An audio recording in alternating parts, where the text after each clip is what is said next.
여야가 쟁점 법원이던 이태원 참사 특별법에 합의했습니다. 쟁점 조항에 한 발씩 물러섰고 내일 본회의를 열어 처리하기로 했습니다. 오늘 투나잇 이슈 전문가들과 함께 짚어보겠습니다.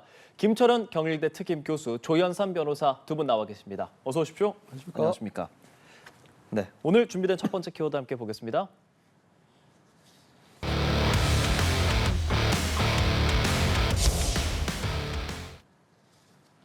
자, 첫 번째 키워드 이태원 특별법 합의입니다. 국민의힘 그리고 더불어민주당 오늘 이태원 참사 특별법을 수정해서 내일 본회의에서 처리하기로 합의를 했습니다. 극적으로 합의에 이른 과정 두 분께서 어떻게 보셨는지 여쭤보겠습니다. 먼저 말씀해 주시죠. 일단 그 21대 국회가 한 달 정도 남았거든요. 이제 아마 뭐 마지막 한 달 정도 남은 상태에서 상당히 좀 유정의 미를 거둘 수 있는 좀 의미 있는 그런 성과다 이렇게 볼 수 있고요. 원래 그 이태원 참사 특별법에 대해서는 국민의힘도 사실은 그렇게까지 뭐 거부하지는 않았었습니다. 근데 아무래도 그 특별법에 담기는 내용 중에 상당히 조금 법리적으로 오해할 수도 있고 약간 독소 조항이 좀 있었거든요. 그런 부분에 있어서 오늘 민주당이 전격적으로 조금 그 부분을 조금 약간 양보하고 또 국민의힘에서도 보면 특별조사위원회 구성이라든가 이런 부분에 있어서 또 민주당에서 요구했던 이런 부분들을 대폭적으로 수용한 부분이 있었거든요. 예. 그래서 아마 나름대로 아마 내일 좀 처리할 수 있게 되면서 어쨌든 뭐 이태원 참사 특별법이 굉장히 좀 우리 뭐 159명의 어떤 무관 희생이 있었고 또 유가족들의 어떤 한과 응어리가 있었던 그런 문제가 있었거든요. 그래서 아마 그런 부분에 있어서 이제 조금 뭐 유가족들의 눈물을 닦아줄 수 있는 그런 조금 의미 있는 진상 규명이 이루어지기를 저는 좀 기대합니다. 네, 조현선 변호사께서는 합의 과정 어떻게 보셨습니까? 이태원 참사가 일어난 지 이제 1년 7개월 만이죠. 아직 유가족들은 아직 아픔을 잊지 못하고 있습니다. 지난번 여야 영수회담에서 사실상 빈손 회담이 아닌가라는 말들이 많았었는데요. 이제 협치가 아닌 대치 국면으로 다시 돌아가는 게 아닌가라는 국민들의 걱정도 많았습니다. 그렇지만 이번 그 이태원 참사 특별법 합의를 통해서 대치가 아닌 협치로 가는 그런 물꼬를 트는 중요한 결정이라고 보여지고요. 저는 이 결정 자체가 당장 내일 이뤄지는 국회 개의를 통해 가지고 예. 반드시 통과되는 것이 그 성과를 오롯이 국민에게 돌려주는 방법이 아닌가 싶습니다. 예, 알겠습니다. 아무래도 그동안은 간극이 있었던 부분은 쟁점 조항이 있었기 때문에 그 부분에 대해서 뭐 삭제를 요청하기도 했었고 그런 부분인데 이 삭제된 조항일 어떤 부분이라고 좀 보고 계시는지 일단 이 같은 사안이지만 또 여야 입장이 조금씩은 다를 수 있으니까요. 먼저 좀 말씀해 주시죠. 일단 뭐 그 이태원 참사 특별법이 가장 중요한 게 특별조사위원회 구성이거든요. 예. 뭐 특별조사위원회 구성이든 아니면 채무 상병에 대한 특검법의 특별검사이든 가장 중요한 게 그 어떤 공정사고 중립성입니다. 그 운영의 공정성, 어떤 중립성. 그다음에 두 번째는 무소 불위의 권한을 가지면 안 된다는 부분이거든요. 근데 보면 그동안 이태원 참사 특별법에 보면 특별조사위원회가 어떤 수사 중인 사건들 또는 재판 중인 사건들에 대해서 좀 자료를 요구하거나 또는 자료 요구에 불응할 경우에는 영장 청구를 의뢰하는 이런 것들이 상당히 조금 법리적으로 맞지 않고 또 독소조항이라는 그런 평가를 받았거든요. 그렇기 때문에 아마 지난 영수회담에서도 대통령께서도 그런 부분들이 조금 완화가 되면 그 부분들이 조금 빠지게 되면 특별법에 대해서 어떤 거부권 행사하지 않겠다 하는 그런 나름대로 어떤 조금 의견을 보이시기도 했거든요. 그렇기 예. 때문에 아마 민주당에서 보면 결국은 이태원 참사의 가장 특별 중요한 부분들은 이태원 참사가 왜 일어났고 왜 그게 원인이 무엇이었고 거기에 대한 어떤 여러 가지 과정들에 대한 어떤 부분이기 때문에 아마 예. 민주당에서도 그 부분을 조금 대폭적으로 양보하면서 아마 전체적으로 아마 이태원 참사 특별법이 합의에 이르게 되지 않았나 그렇게 보입니다. 예. 국민의힘에서는 이 쟁점 조항들을 독소 조항이라고 표현을 했었던 부분을 이번에 그래도 합의에 이르게 된 부분이지 않습니까? 이 조항들에 대해서는 어떻게 생각하십니까? 일단 국민의힘에서는 이것을 독소 조항이라고 표현을 했는데요. 그다음에 지금 현행법과 충돌되는 부분이 있다라는 그런 말씀들도 하시는데 저는 사실 이것이 왜 독소 조항으로 불릴 만한 것인가라는 의문은 분명히 있습니다. 특조위가 실질적인 진실을 밝히기 위해서는 당연히 직권 조사 권한이 있어야겠죠. 그렇지만 이번에는 이태원 참사 유가족을 포함해서 민주당에서 대승적인 차원에서 이렇게 일부 독소 조항이라고 불리는 이런 직접 조사권이라든가 아니면 압수수색 영장 청구권이라든가 예. 이런 것들을 양보하게 된 겁니다. 지금 현재 특별법에 따르더라도 특조위는 진술을 요구할 수 있고 출석을 요구할 수 있는 그러한 권한이 분명히 남아 있습니다. 그렇기 때문에 이러한 직접적인 수사권이 배제되더라도 실체적 진실관계를 밝히는데 일정 부분 가능하다. 그러한 점을 감안해서 이 부분을 수용한 게 아닌가 싶습니다. 예. 특조위 구성이라든지 기간 이런 부분에 있어서도 합의가 있었습니다. 그렇죠. 구성에 있어서는 일정 부분 양보를 하고 양측 다 일부분 양보를 한 부분이 분명히 있죠. 숫자도 9명으로 줄어들게 되었고요. 그렇지만 여당 입장에서 충분히 양보했다고 볼 수 있는 게 국회의장이 지명하게 되는 한 명, 여야 협의로 국회의장이 지명하게 된 한 명의 위원 때문에 실질적으로 야당 몫으로 있는 위원 수가 더 많게 되는 그런 결과를 낳게 되겠죠. 예. 그렇기 때문에 여당 입장에서도 이 부분은 분명히 양보했다고 보여질 수도 있을 것 같습니다. 네, 아무래도 특조위가 민주당 측 추천 인사를 수적 우위가 되도록 좀 여당 입장에서는 양보를 한 것이다라는 그렇습니다. 평도 해주셨습니다. 네, 맞습니다. 그러니까 아무래도 이제 뭐 민주당이 아무래도 국회의장 추천하게 되면 5분이 되고 어쨌든 국민의힘 추천이 4분밖에 안 되기 때문에 아마 전체적으로 아마 민주당에서 더 이상 한 점 의혹 없이 더욱더 아마 중립적으로 또 나름대로 객관적으로 좀 진행할 수 있지 않을까 이렇게는 보이고요. 아무래도 국회의장이 지금 보면은 민주당이 출신이긴 하지만 민주당 당직을 버렸고 상당히 좀 중립적으로 활동하시고 계시기 때문에 예. 아마 그런 부분에 대한 국민의힘에서의 어떤 믿음이나 이런 것들도 작용하지 않나 그렇게 보입니다. 네, 뭐 여야를 떠나서 국민들 입장에서는 국회 안에서 이제 합의라는 단어가 나왔다는 자체로 좀 기뻐할 수 있을 것 같은데 대통령실 역시도 환영한다는 입장을 냈습니다. 일단 대통령께서도 보면은 최근에 그 총선에서 패배하고 난 다음에 어떤 이재명 대표하고의 어떤 영수회담을 통해서 어떤 여야 협치에 대한 그런 것들 굉장히 좀 강조하고 있는 부분이 있거든요. 그리고 사실 그 윤석열 대통령 입장에서 볼 때도 국회에서 어떤 민주당의 주도로 통과된 법안들, 그 법안들이 어떤 헌법과 법률 여러 가지 부분에 있어서 맞지 않아서 거부권을 계속적으로 행사해 왔는데 그런 부분에 있어서 상당한 정치적 부담을 느낀 것도 사실이거든요. 그렇기 때문에 아마 이번 이태원 특별법처럼 오히려 여와 야가 어떤 대화하고 타협하고 서로 양보해서 어떤 합의되는 그런 부분에 있어서는 당연히 대통령실에서는 그 부분을 어떤 국회 결정을 존중할 수 있는 부분이 있기 때문에 아마 대통령실에서 어떤 협치에 어떤 물꼬가 뜨고 어떤 대화의 물꼬가 떴다는 부분에 있어서 상당히 높게 평가하고 아마 환영하는 것이 아닐까 그렇게 보입니다. 그러면 영수회담이 진행된 것이 이번 합의에 큰 역할을 했다고 그래서 보십니까? 아무래도 뭐 이재명 대표께서도 그 부분에 대해서 좀 의제를 올려서 예. 좀 대통령께 그 법안의 통과에 대해서 조금 필요성을 얘기하셨고 또 대통령께서도 그 부분에 대해서 충분히 공감하면서 어떤 법리적으로 도저히 대통령으로서 받아들일 수 없는 그런 독소 조항만 조금 완화된다면 충분히 그 부분에 대해서는 공감할 예. 수 있다는 의견을 표시했기 때문에 아무래도 대통령과 어떤 이재명 대표 사이에 어떤 영수회담이 어떤 조그만 성과라고 그렇게 평가할 수 있을 것 같습니다. 예. 영수회담 그 만남 덕에 좀 이루어졌다라고 평하시는지요? 대통령실 입장에서는 이번 영수회담의 결과로 협치와 대화의 물꼬가 트이는 이태원 참사 특별법이 합의된 그 과정을 설명하고 싶으실 것 같습니다. 물론 그 연장선에서 분명히 볼 수 있는 부분도 있겠죠. 이재명 당대표와 윤석열 대통령이 이태원 참사 특별법에 대한 얘기를 영수회담 과정에서 분명히 거쳤었고요. 윤석열 대통령도 그에 대해서 일부 조항에 대한 문제점을 분명히 지적을 했죠. 그 연장선에서 이번에 여야 간의 합의가 이루어졌다고 볼 수도 있습니다. 그렇지만 이것은 단순히 합의로 그쳐서는 안 되죠. 지금 당장 국민의힘 입장에서는 만약에 내일 개원하는 국회에서 최상병 특검법과 함께 처리하게 된다면 이 안건 통과시키지 않겠다는 뜻을 분명히 밝히고 있지 않겠습니까? 그렇기 때문에 이 이태원 참사 특별법이 통과가 되기 위해서는 이러한 최상병 특검법과 연관시키지 말고 이것만 단독으로 처리될 수 있는 그런 의견 조율이 좀 필요하지 않을까 싶습니다. 그 윤석열 대통령은 여야 합의로 통과된 법률안을 존중한다라는 입장을 냈어요. 네. 합의라는 표현을 썼다는 것은 이 최상병 특검법이라든지 전세사기 특별법 이 부분은 사실 지금 아직은 여야가 이제 접점을 찾지 못한 부분이기 때문에 어떻게 평하시겠어요? 그래서 그 채모 상병 우리가 특검법 같은 거 전혀 예. 좀 틀리거든요. 특검법이기 때문에 특별 검사를 임명해서 수사를 한다는 건데 사실 특검을 임명해서 하는 부분들은요. 제가 볼 때 가장 최후의 수단이 돼야 되거든요. 왜냐하면 기존에 우리가 어떤 사법 당국이 있습니다. 검찰도 있고 공수처도 있고 지금 이 건에 대해서는 공소처가 지금 수사 중인 사안이거든요. 그럼 공소처가 예를 들어 이 사건 채무 상병에 대한 수사에 대해서 은폐를 한다거나 아니면 고의로 수사를 지연하고 있다거나 이렇게 되면 특별검사를 도입해서 한번 수사해 볼 필요가 있다고 생각하지만 지금 공소처가 굉장히 좀 발빠르게 지금 이 수사가 진행되고 있는 상황이고 특히 채무 상병의 어떤 순직과 관련해서 가장 중요한 키맨인 유재원 법무관리관에 대해서도 지금 굉장히 수사가 빨리 이루어지고 있는 예. 부분이 있거든요. 또한 그 이종섭 전 장관에 대한 소환 조사도 또 이루어질 가능성도 크고 그렇기 때문에 저는 당분간은 공수처 어떤 수사 결과를 지켜보는 게 낫겠다 하는 이런 부분이고요.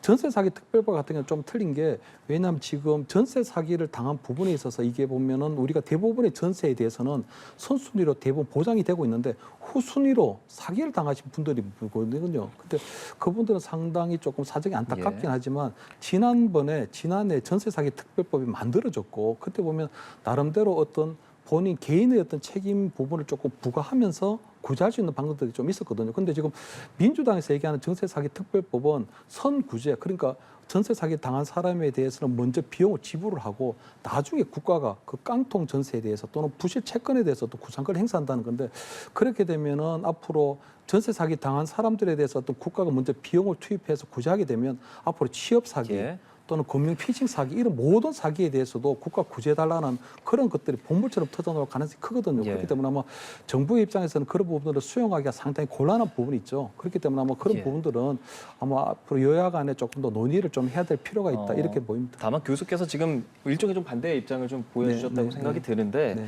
다만 지금 합의를 이뤄낸 이태원 특별법과 함께 지금 말한 그 쟁점 법안을 올리게 된다면 과연 내일 열렸을 때 어떻게 좀 진행이 될 것인가? 이거는 지금 함께 올라갈 예. 수가 없는 게요. 제가 볼 때는 그 본회의에서 안건은 여야 간에 합의가 되는 게 합의된 부분 올라가는 게 이 국회의 관례입니다. 아마 그래서 제가 볼 때는 아마 김진표 의장께서도 여야 간에 합의되지 않은 안건을 본회의에 상정하는 것에 대해서는 상당히 조금 정치적 부담을 느낄 가능성이 높고요.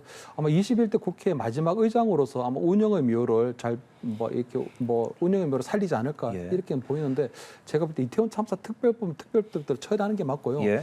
제가 볼 때는 아마 지금 그 채무상병 특검법이라든가 아니면은 전세사기 특별법이라든가 이런 것들은 제2양국법이나 이런 것들은 통과된다고 하더라도 예. 아마 제가 볼 때는 대통령께서 거부권 행사할 가능성이 또 커 보이거든요. 그렇기 때문에 저는 21대 국회에서 아마 밀어내기식으로 털어내기식으로 이렇게 할 게 아니라 일단 여야 간에 합의된 뭐 이태원 참사 특별법이나 또 여야 간에 합의되는 어떤 민생 법안이나 이런 것들을 21대 국회 처리하면서 나름대로 21대 국회의 어떤 유종의 미를 거둬가는 것이 맞지 않나 이렇게는 보입니다. 홍익표 민주당 원내대표는 그 이태원 참사 특별법은 합의한 대로 하되 나머지 두 개 법안은 단독으로라도 처리하겠다는 입장을 보이고 있고 김준표 의장에게도 좀 강하게 압박을 가하는 모습입니다. 어떻게 내일 상황 좀 예상하게 하시겠어요? 최상병 특검법의 경우에는 과거에 이미 패스트 트랙으로 지정이 되었죠. 6개월 동안의 시간도 흘렀습니다. 그동안 여야 모두 여기에 대해서 협의가 전혀 진행이 되지 않았습니다. 그만큼 이 법안은 충분히 숙고되고 논의됐다고 볼 수가 있는 것이고요. 지금 당장 처리해야 될 필요성이 분명히 있는 겁니다. 그리고 지난번 총선 때 보시게 되면 이종섭 대사의 경우에는 무리하게 호주로 가지 않았겠습니까? 정부 차원에서 최상병 특검법과 관련된 안에 대해서 뭔가 사건을 축소하고 무마하려는 시도가 계속해서 반복되고 있습니다. 그리고 최근에는 이시원 공직기강 비서관과 유재현 법무관리관 사이에 대화가 오갔다는 그런 내용도 나오지 않았겠습니까? 이러한 보도가 계속되는 것으로 봤을 때는 이것은 시간을 지체하고 지연시킬 사안은 절대 아니다. 그리고 이번 총선 과정에서 최상병 특검법에 대한 국민의 판단은 이미 끝났다는 생각이 듭니다. 국민들 다수가 공감을 하는 사안이죠. 그렇다고 한다면 이것을 22대 국회에 물리는 게 아니라 이번 21대 국회에서 처리를 하고 설령 대통령께서 여기에 대해서 거부권을 행사한다고 하더라도 재투표까지 거쳐서 이 안건을 마무리 짓는 게 맞지 않을까 싶습니다. 예, 합의를 한 사안도 있지만 아직 팽팽한 내관도 남아 있습니다. 첫 번째 키워드 이태원 특별법 합의 살펴봤고요. 다음 키워드 화면으로 보겠습니다.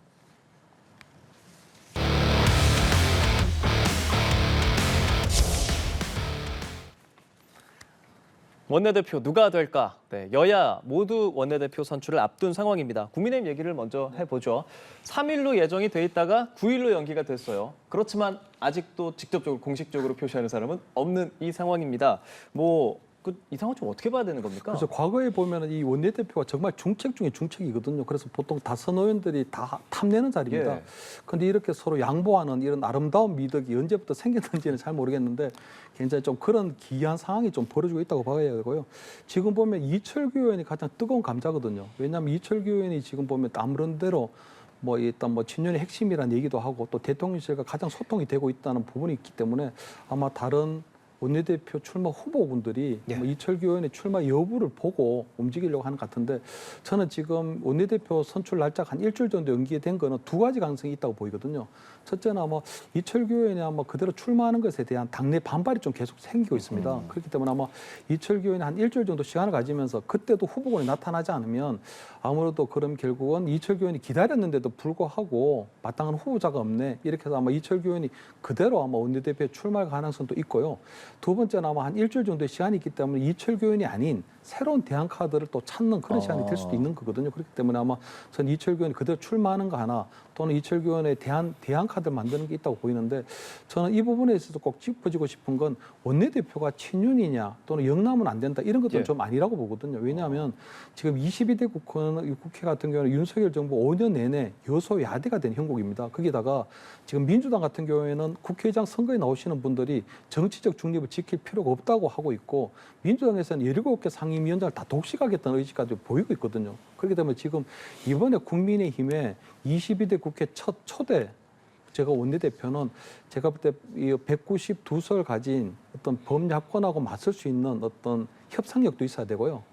또 범야권과 맞서 싸울 수 있는 투쟁성도 있어야 되고요. 예. 그리고 나름대로 108명이라고 하는 국민의힘의 108명이라는 그 소수 국회의원들이 이끄는 리더십도 있어야 되는 부분이 있거든요. 예. 그렇기 때문에 저는 국민의힘의 초대 원내대표는 최강 원내대표가 돼야 된다. 어허. 그게 가장 첫 번째 조건이지 친윤이면 안 된다, 비윤이어야 된다, 또는 영남이면 안 된다, 비영남이어야 된다. 이런 것들보다는 그 조건이 가장 중요한 요건이 아닌가 이렇게 보입니다. 예, 알겠습니다. 같은 내용에 대해서 조현선 변호사 평 듣겠습니다. 지금 국민의힘 입장에서 이렇게까지 원내대표 선거가 조용한 거는 아마 세월호 참사 때였죠. 2014년 이완구 전 의원이 원내대표로 단독으로 되었을 때 이후로는 사실 처음인 것 같습니다. 원내대표 특히 이번에 22대 국회 첫 원내대표의 경우에는 원 구성을 책임을 져야 되죠. 그래서 상임위도 지정을 할 수 있는 권한이 있습니다. 막강한 권한이 있기 때문에 많은 의원들이 탐낼 수 있는 자리임에도 불구하고 이러는 것은 제가 봤을 때는 아마도 여전히 윤심이 어디에 있냐를 고민하는 분들이 너무 많기 때문이 아닌가 싶습니다. 지난번 전대 과정에서 김기현 대표가 당선되었던 전대 과정에서 사실상 나경원 의원이라든가 안철수 의원 같은 경우에는 그때는 일종의 험하게 말씀을 드리면 사실상 조리 돌린 것 같은 그런 모욕적인 일을 많이 당하지 않았겠습니까? 그러한 것들을 분명히 목도한 결과 이번 원내대표 선거에서도 자칫 잘못해서 윤심과 어긋나는 출마를 하거나 다른 분을 지지하게 되었을 경우에 받게 될 수 있는 그런 피해, 혹시 불이익 같은 것들을 걱정하는 게 아닌가 싶고 그렇기 때문에 이철규 의원이 출마할지 말지를 분명히 밝혀야지만이 네. 교통정리가 되지 않을까 싶습니다. 어떻게 할 거라고 생각하세요? 선택에 대해서 저희가 좀 추론을 해보자면요. 일단은 이철규 의원이 불출마에 관련된 보도가 오늘부터 조금씩 나오고 있는데요. 저는 이철규 의원이 그럼에도 불구하고 분명하게 원내대표에 나가지 않는다는 말씀을 하지는 않는 것 같습니다. 본인은 출마를 한다, 출마를 하지 않는다라는 말을 한 적이 없다라고만 하고 있거든요. 그렇기 때문에 일단은 9일까지로 연기된 원내대표 선거에 있어서 그때까지 이철규 의원을 제외한 다른 의원들이 출마를 밝히지 않는다면 자연스럽게 추대 형식으로 가는 것을 기대하고 있는 게 아닌가 싶고 아마 이철규 의원도 그 부분을 좀 기대하는 부분이 분명히 있지 않을까 싶습니다. 이철규 의원 어떻게 할 거라고 생각하고 계십니까? 글쎄요, 그거는 말 수가 없는데 예. 제가 볼 때 아까 말씀드린 것처럼 원내대표의 조건이 친윤이면 안 된다는 것은 저는 아니라고 보이거든요. 그렇기 때문에 저는 22대 원구성 협상뿐만 아니라 저는 범야권에 맞서서 어떤 투쟁성이라든가 어떤 리더십을 보일 수 있는 예, 인물이 가장 중요하다 이렇게 보입니다. 그러면은 중진들 나서달라라고 당내에서 목소리들이 나오고 있잖아요. 그럼 중진이 나오더라도 그 중진의 조건은 말씀하신 것 같은 리더십이라든지 친윤이면 안 된다는 생각은 안 하시고 계신다는 그렇습니다. 저는 거군요. 남보로도 이번에 보면은 그 범야권이 지금 192석이거든요. 근데 이 이야기 나오는 게 아무래도 총선 참패 책임을 져야 되는 것 아니냐. 근데 그 부분은 제가 좀 다르게 보는 게 지금 당대표도 뽑아야 되거든요. 근데 당대표 역할하고 원내대표 역할이 완전 틀립니다.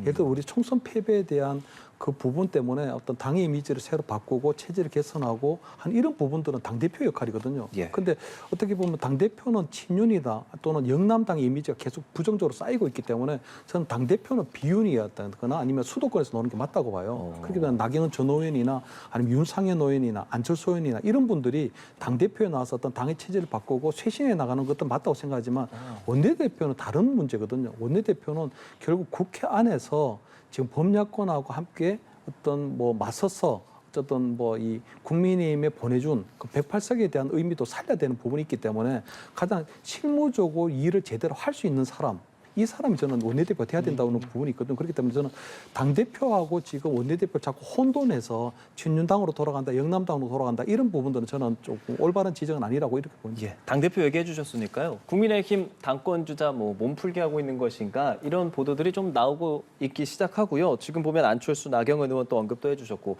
유승민 의원 같은 경우도 어느 정도 이 출마 의사를 시사하는 것인가라고 말할 만한 좀 발언을 내놨습니다.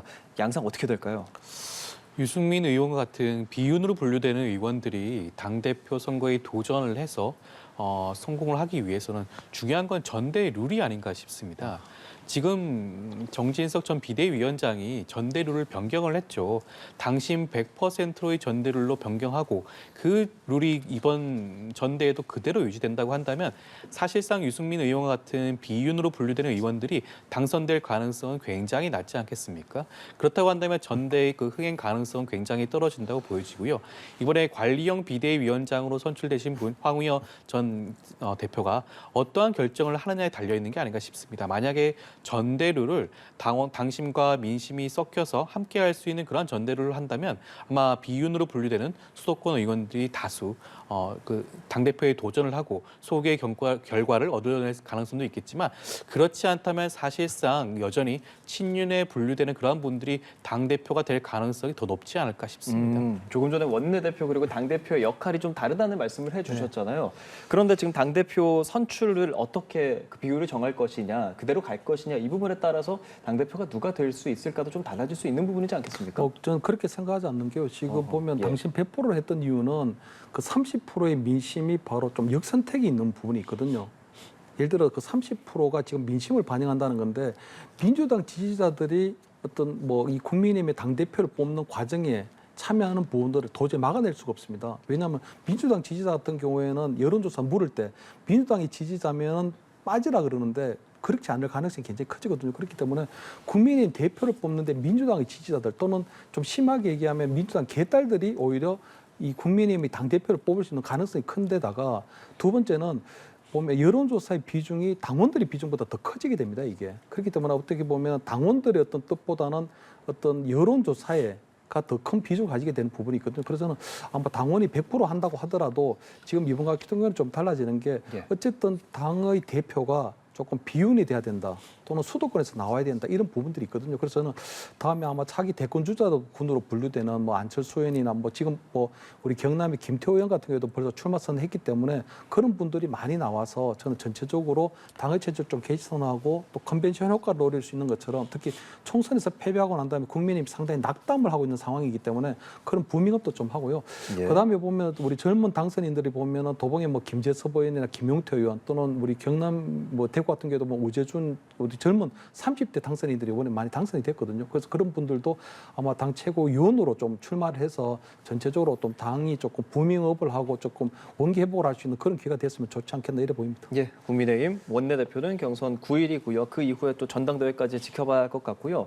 민주당은 지금 박찬대 의원 쪽으로 뭐 당 내에서 이제 찬반이 있기는 하지만 3일에 지금으로서는 어느 정도 좀 확정적으로 얘기를 하는 분위기처럼도 보이는데요.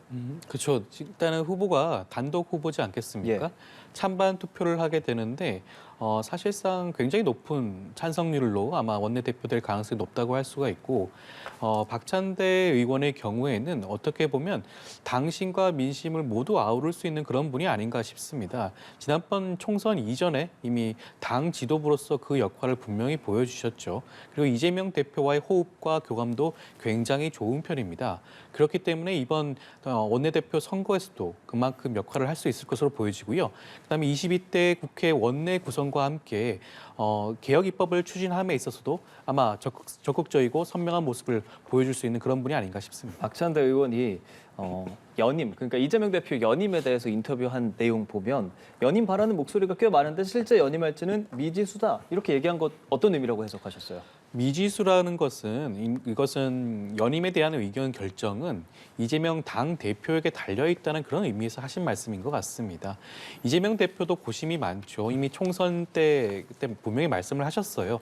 당 대표의 업무가 너무나 과중하고 힘들다라는 말씀을 분명히 하셨기 때문에 그 부분을 고민을 하고 있는 것으로 보여지고요. 그렇지만 이재명 대표의 리더십은 이번 총선 결과를 통해서 분명히 보여줬습니다. 원내 야당으로서는 처음이죠. 헌정사 처음으로 과반 일당을 차지한 대표입니다. 그렇기 때문에 연임을 통해서 그 리더십을 그대로 보여주면서 대여 공수도 함께하고 개혁 입법을 추진할 수 있는 그런 모습을 보여줄 수도 있다고 보여지죠. 예, 민주당 상황에 대해서 김철원 교수 의견 듣겠습니다. 일단은 뭐 이재명 대표는 그 대표직이라는 게 3D라 그랬거든요. 한 3D 업종이라고 도저히 못하겠다고 하는데 오히려 이재명 대표가 공천에 영향을 행사했던 분들이 오히려 뭐 이재명 대표한테 그 어려운 일을 다시 하라고 하니까 이재명 대표 입장에서 볼 때는 상당히 좀 아이러니한 그런 상황 같은데 제가 볼 때 이재명 대표는 아마 그 민주당의 대표는 지금 연임을 하는 경우가 없었거든요. 근데 이번에 아마 본인 스스로가 아마 어떤 뭐 당대표직을 계속 한다기보다는 오히려 어떤 연임에 대한 어떤 추대론으로 해서 아마 그 수용할 가능성이 좀 커 보이는데 제가 볼 때는 어떻게 보면은 지금 그 이재명 대표 같은 경우는 지금 계속적으로 재판을 받고 있는 부분이 있기 때문에 어떤 국회의원으로서 또는 당대표로서 이중방탄이 되는 그런 큰 의미가 있고요. 두 번째는 본인이 어쨌든 2027년도 어쨌든 2027년 대권에 도전하는 큰 꿈을 갖고 있는데 나름대로 당내에서의 기반을 계속적으로 더욱더 공고해야 될 패가 있는 거 있거든요. 특히 아마 이번 그 22대 국회 같은 경우에는 지금 범야권이 굉장히 크게 이겼기 때문에 본인이 아마 국회에서 전체적인 상황을 리드해 나가야 된다는 어떤 정치적 책임감도 아마 크게 느끼고 있을 겁니다. 아마 그래서 아마 본인이 어떤 추대라는 형식을 통해서 어떤 당원들이 어떤 그런 추대에 대한 부분들을 본인이 그냥 겸허하게 받아들이는 식으로 어떤 모양을 취해가면서 아마 당대표직을 계속 하지 않을까 이렇게는 보입니다. 알겠습니다. 원내대표 누가 될까? 두 번째 키워드였습니다. 오늘의 마지막 키워드도 함께 보겠습니다.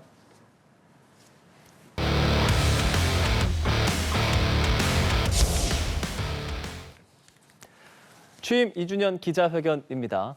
오늘 5월의 첫날이고요. 5월 10일이 윤석열 대통령이 취임한 지 2주년이 되고 그렇게 되니까 기자회견 지금으로서 다음 주 이르면 다음 주에 대국민 기자회견을 할 수 있다라는 보도들이 나오고 있는 상황인데요. 뭐 질의응답이 있을 수도 있다라는 말까지도 조금씩은 나오고 있고요. 소통을 강화하는 모습으로 보면 되겠습니까? 네, 뭐 임기 초반에는 뭐 도스태핑이라고 해서 출근길에 굉장히 조금 다양한 문답을 하면서 어떤 국민들의 어떤 궁금증을 계속 풀어드렸는데 아마 그런 것들이 좀 중단되고 난 이후에 계속적으로 국민들이 대통령의 또 국정 철학에 대해서 궁금해하는 부분들이 굉장히 많았거든요.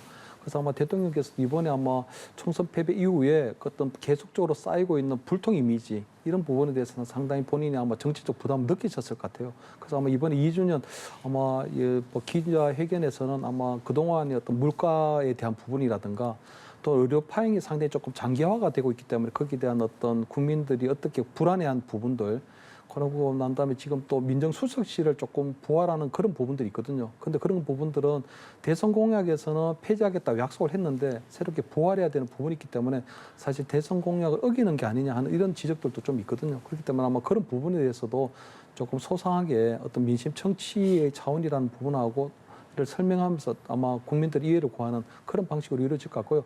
예. 제가 볼 때 전체적인 행정이 프리하게 진행이 될 것 같습니다. 그래서 아마 기자분들도 오랜만에 지금 거의 한 2년 만에 이루어지는 기자회견이기 때문에 1년 9개월 만이죠. 거의 뭐 주제에 대한 제한 없이 그리고 어떤 질문에 대한 제한 없이 굉장히 조금 뭐 제가 볼 때는 대통령께서 충분히 아마 국민들의 궁금증을 풀어줄 수 있을 정도로 저는 조금 화통하게 통 크게 아마 기자회견을 하시는 것도 좋은 방법이 아닐까 이렇게 보입니다. 예, 취임 2주년 기자회견 한다. 이르면 다음 주에 할 수 있다라는 보도 보고 어떤 생각하셨습니까? 늦었지만 다행스러운 일이죠. 국민들이 지금 윤석열 대통령의 목소리를 직접 듣는 기회가 굉장히 적지 않겠습니까? 취임 100일 기자회견 이후로 처음 열리는 기자회견입니다. 신년 기자회견도 수차례 기대를 했지만 특정 언론사와 대담 형식으로 신년 기자회견을 가름을 했죠. 올 초의 신년 대담도 사실상 많은 분들이 기자회견 형식을 띠지 않을까라고 기대를 했지만 결과적으로는 일방적인 소통의 방식인 대담 형식으로 정해졌습니다. 그렇기 때문에 이번 취임 2주년 기자회견도 사실상 확정이 되어야지만이 알 수가 있을 것 같긴 한데요. 지금까지 나와 있는 보도로만 봤을 때는 네. 그래도 지금까지 전통적인 방식의 기자회견 형식을 띈다고 하니까 무척 다행스럽다고 하고요. 그렇지만 이번 기자회견에 있어서도 특정한 질문과 답변에 대해서 제한을 구애받지 않고 하는 게 옳지 않을까 싶습니다.